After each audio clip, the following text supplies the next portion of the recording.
अंबिकापुर वाली टूरी मोर दिल्ला भागे रे।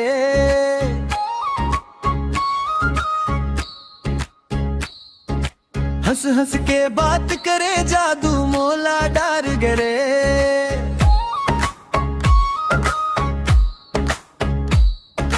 तोर नैना के गजरा मनला मोर लुभाए। तोर मिठ मिठ बोली सुन के नींद मोर उड़ जाए।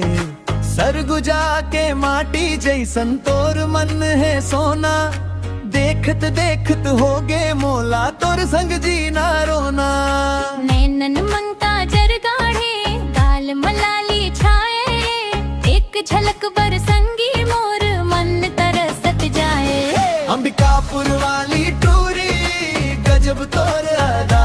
देखत देखत होगे मोला तोर संग प्यार बड़ा। अंबिकापुर वाली टूरी गजब तोर मुस्कान। तोर माया में डूब गए हावोगे मोर जान।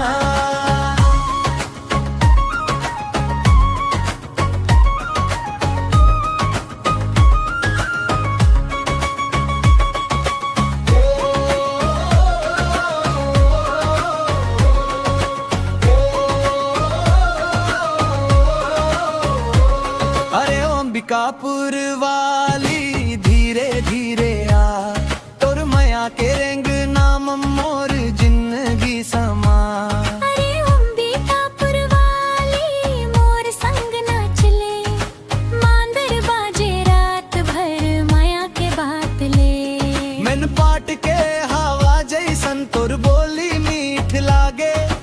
तोर संग चलब गली गली मन मोर गीत गावे।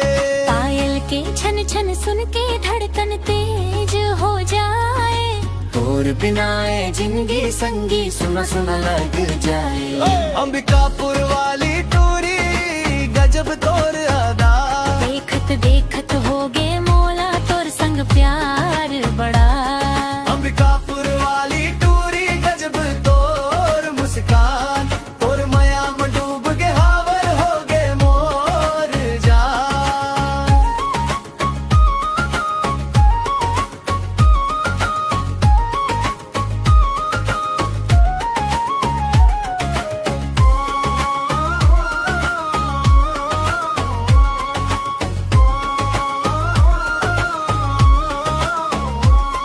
अंबिकापुर वाली टूरी मोर सपना के